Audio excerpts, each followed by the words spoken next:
Olá pessoal das turmas de sistemas operacionais, sejam bem-vindos e a gente está criando esse vídeo para conversar um pouco sobre alguns temas quentes que estão aí dentro do contexto do assunto sistemas distribuídos, que é o último tema da nossa disciplina de sistemas operacionais. E esses temas, né, como a gente está vendo aqui na tela, cluster, grid e cloud, eles têm sido usados com uma certa frequência nos últimos anos e é importante nós, como profissionais da área de tecnologia da informação, sabermos então, conhecermos já o que é que caracteriza esses sistemas e em que contexto eles são empregados e quais são os benefícios que eles trazem hoje para a nossa área de um modo geral.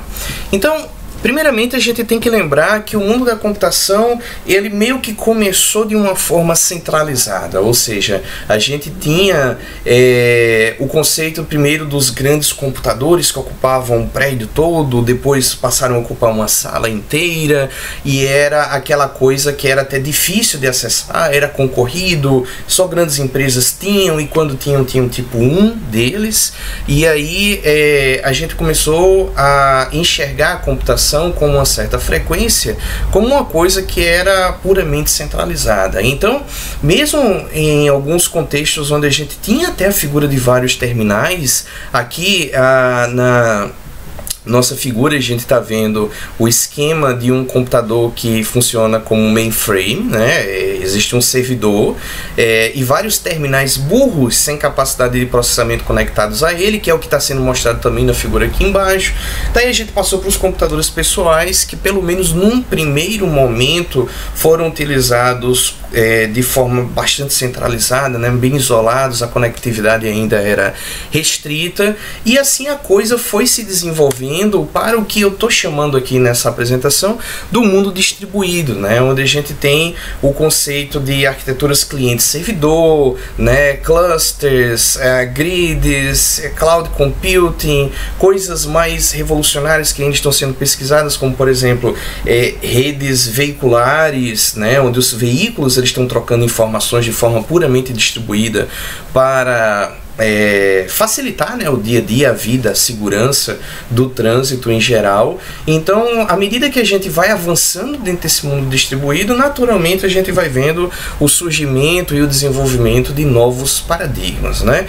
E desses paradigmas, então, como a gente falou, surgiu e foi bastante comentado e ainda é bastante estudado, bastante discutido e certamente utilizado também esses conceitos aí de computação em cluster, né, computação em grade, também é chamada de grid computing, e computação em nuvem, né, a famosa cloud computing. E aí essas coisas elas guardam várias semelhanças, então muitas vezes a gente até confunde um termo com o outro e aí a gente precisa começar a se questionar então quais são as diferenças, né, o que é que realmente caracteriza e diferencia uma abordagem dessa para as outras abordagens. Então vamos começar com computação em cluster, né? Primeiramente dizer que ela surgiu da necessidade de empresas e de instituições elas poderem contar com soluções que fornecessem um grande poder computacional, e quando eu digo poder computacional eu digo capacidade de processamento mesmo, de fazer cálculos pesados, complexos e também grande poder de processamento de dados, né? Um volume muito grande de leituras e de escritas, e para essas entidades por qualquer motivo, um deles inclusive podendo ser o custo de se adquirir um supercomputador, o uso desses supercomputadores não era viável. Então o cluster é uma solução que vai conectar diversos computadores. Esses computadores adquiridos individualmente, eles possuem, por exemplo, um custo mais acessível. A gente vai interligar esses computadores em uma rede de alta velocidade, então aqui eu estou falando de coisas como Gigabit Ethernet, SCI, MIDINET e por aí vai. Tá? E o objetivo dessa rede de alta velocidade é justamente fazer, ou melhor, diminuir o gargalo que é um computador trocar dados com outro computador. E o objetivo então é fazer com que esses computadores eles consigam se coordenar através de um sistema, e claro, uma espécie de um sistema operacional que está sendo utilizado para isso, para que eles se portem como se fosse um único computador. A gente sabe que existem vários computadores lá, mas quando a gente está executando tarefas, quando a gente está executando software, esses softwares eles estão sendo executados como se estivesse em um único computador. Então vejam bem, é como se eu tivesse num ambiente em uma empresa onde eu tivesse usado vários computadores interligados, bem semelhante ao que a gente vê nessa figura aqui, tá certo? Essa figura aqui do meio, onde são vários computadores do tipo servidor interligados em um rack, né? E aí a gente então passa a utilizar esses computadores, né, para formar um cluster e atender essa necessidade de processamento que essa empresa, essa instituição, ela passa a ter. Então, dentre a vantagem natural, né, claro, existe a vantagem do aumento do poder de processamento, mas existem também outras vantagens, como por exemplo, a questão da alta disponibilidade. Agora eu tenho vários computadores que estão fazendo essa função de supercomputador. E o que é que acontece quando um desses computadores ele para de funcionar por qualquer motivo?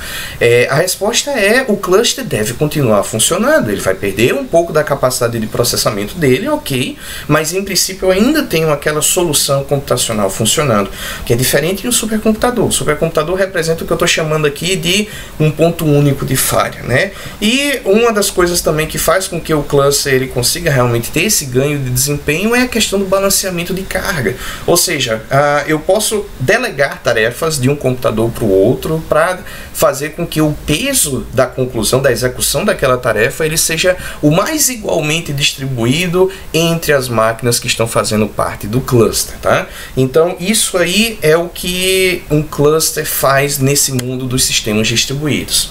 Em seguida surgiu, né, e foi desenvolvido o conceito de computação em grade, onde aqui a questão passa a ser como é que eu consigo interligar vários computadores, novamente, né, como cluster, sendo que dessa vez esses computadores eles devem estar em vários domínios administrativos, ou seja, eles podem estar em localidades distintas, em domínios da internet completamente distintos, e ainda assim eles vão ser interligados e eles vão funcionar como um único computador e vão fornecer um maior poder de processamento para a execução dessas tarefas. E aí a gente diz que esses computadores, a partir do momento que a gente pode interligar computadores de domínios administrativos diferentes, então a gente pode fazer arranjos mais sofisticados. Por exemplo, uma hora para execução de determinada tarefa, eu posso estar usando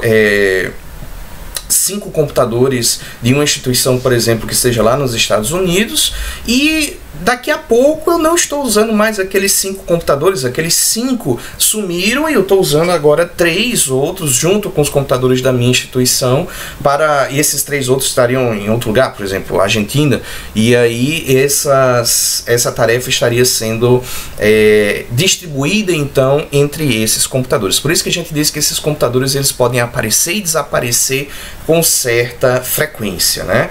E isso é uma das coisas que vai diferenciar o cloud do grid. Tá? O fato de que no cloud a gente assume que os computadores eles estão no mesmo domínio administrativo, geralmente ligados, pertencentes a uma mesma instituição, enquanto que a computação de grade eu tenho isso distribuído num espaço mais amplo e muitas vezes envolvendo computadores de instituições diferentes, né? E aí a gente faz uma analogia com as grades, né? As redes de distribuição de energia, onde eu muitas vezes preciso conectar um dispositivo numa tomada, eu ligo esse dispositivo numa tomada e não necessariamente eu sei de onde está vindo aquela energia, de qual usina, disso ou daquilo outro. Eu sei que ela está chegando e a energia que está chegando lá atende a minha necessidade. Então, da mesma forma, a ideia aqui é fazer com que, se eu tenho uma necessidade computacional, eu vou lá e uso. E o poder computacional vai vir de computadores que vão estar em algum lugar naturalmente, mas não necessariamente o usuário ele vai precisar saber, né? A gente vai agregar computadores para fornecer aquele poder computacional que a gente precisa. E aí, para o desenvolvimento de programas que vão rodar nesse tipo de desenvolvimento, a gente costuma utilizar middlewares, né?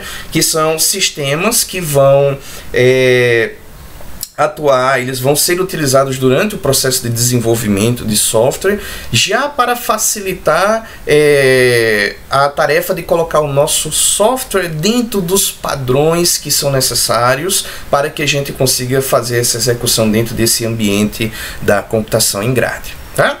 E daí então veio o conceito de computação em nuvem, que também é um sistema paralelo e distribuído, sendo que agora a gente está interligando diversos computadores. Mais uma vez, a gente pode ter esses computadores distribuídos em domínios administrativos diferentes. Agora, muitas dessas máquinas elas são virtualizadas, e aí a gente tem, e essa é que é a novidade, a gente tem um preparo mais dinâmico dessa infraestrutura. Então, em princípio, como a gente até vai detalhar aí nos próximos slides, eu posso determinar, quase como se eu estivesse configurando um software, como é que eu vou querer configurar o meu ambiente distribuído. E aí, o que vai acontecer é, esses recursos computacionais, eles vão ser ofertados, respeitando-se isso que eu estou chamando de Service Level Agreement, tá? Que é um acordo de nível de serviço, ou seja, é estabelecido um acordo entre uma prestadora e um usuário, onde a prestadora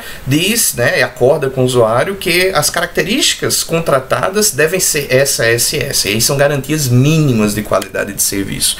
E a partir daí, a gente tem que a computação em nuvem vai permitir que eu consiga configurar, atender a essa demanda computacional de uma forma simples, né, com o mínimo de esforço de gerenciamento, quase como se eu estivesse configurando um software convencional.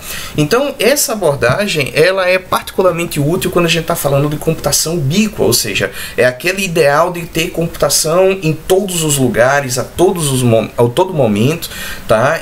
Então, sempre que eu precisar dessa capacidade computacional, eu passo a poder instanciar a infraestrutura necessária de uma forma muito mais simples. E aí, nesse contexto, aparecem essas expressões que são usadas com bastante frequência, né? Software as a Service, SAS, Platform as a Service, PaaS, ou Infrastructure as a Service, né? Então, no Software as a Service eu tenho esses serviços que são disponibilizados para os usuários finais, e os usuários contratam o tempo que eles querem, da forma como eles querem. E aí a gente pode pensar em coisas como, por exemplo, os serviços de armazenamento, Dropbox, ou então serviços, por exemplo, de escritório, né, editores de texto, que você pode contratar para e definir exatamente por quanto tempo, né, qual é o pacote que você quer, e daí você define exatamente esse serviço, e esse serviço vai ser entregue para você através da internet, né, da forma customizada do jeito que você pediu. Enquanto que o Platform as a Service já a ideia de eu conseguir ter um ambiente onde eu consiga desenvolver softwares para esse ambiente, e esse ambiente vai conseguir então se adaptar para poder atender às demandas de processamento, de armazenamento, enfim, as características de computação que aquele meu software precisa. E aí empresas como a Amazon, por exemplo, a Google, elas têm as suas próprias plataformas que permitem esse desenvolvimento na nuvem. Então, nesse momento a gente está falando de Platform as a Service, e a gente tem também o conceito de Infrastructure as a Service, que é justamente o conceito em que a gente tem a possibilidade de modelar uma infraestrutura de computação, definir, eu quero 2 servidores assim, mais 3 servidores assados, e eu vou definir isso em um ambiente quase como se estivesse preenchendo um formulário, e essa infraestrutura vai ser instanciada de forma automática, né? E a partir daí então eu só vou usar essa infraestrutura que já vai ser entregue prontinha para mim, né? Se vão ser instanciadas máquinas virtuais, como vai ser tudo isso, um sistema operacional de nuvem, como por exemplo um OpenStack da vida, ele vai resolver para mim de forma automática, né? De modo que eu simplesmente defina qual é a infraestrutura que eu quero e eu tenha essa infraestrutura instanciada, pronta, com o mínimo de esforço de gerenciamento do jeito que foi solicitado, tá? Então, esse vídeo foi mais para a gente ter uma ideia de como esses conceitos são usados, o que é que eles significam. Aqui no vídeo tem referência, tá? O material que a gente usou para basear essa aula, e a gente fica à disposição através do Unip Virtual, até da seção de comentários do YouTube também, para responder perguntas que vocês possam ter, e aí a gente vai conversando, e enfim, a gente vai ter outras oportunidades para desenvolver mais esse tema, e fica esse vídeo então como introdução para esse assunto. Então, muito obrigado pela atenção de vocês, até a próxima, tchau, tchau.